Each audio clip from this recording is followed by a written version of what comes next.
So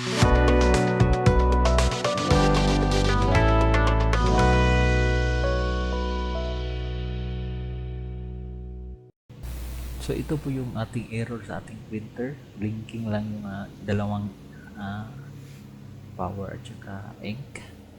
And then ito yung ating model sa ating printer, L121.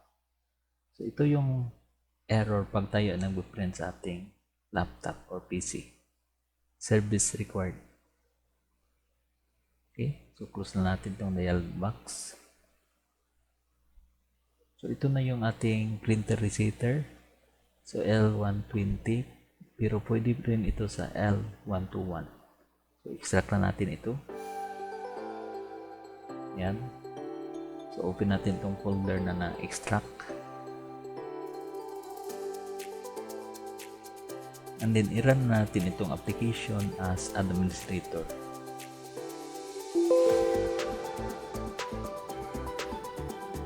Okay. Click select. And then support is piliin natin yung ating printer model.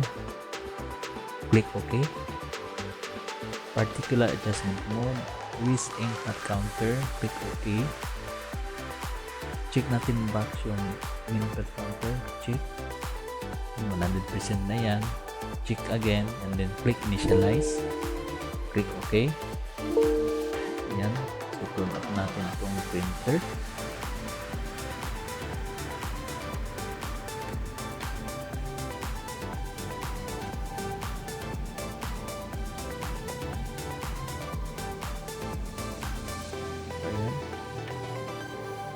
Okay, naka-turn off na.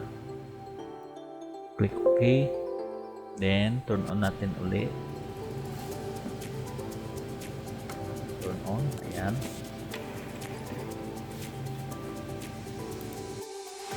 Click OK. So, finish. So, i-close na natin ito lahat.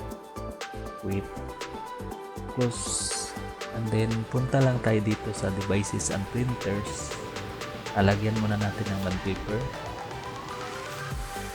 Then punta na tayo dito sa ating PC, devices and printers. Mag-sample lang tayo ng print. So Epson R120, printer properties, print this page. Yan.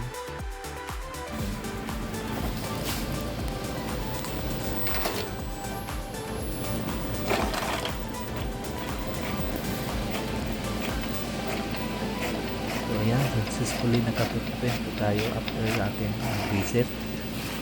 Don't forget to subscribe, like, and share this video. Okay.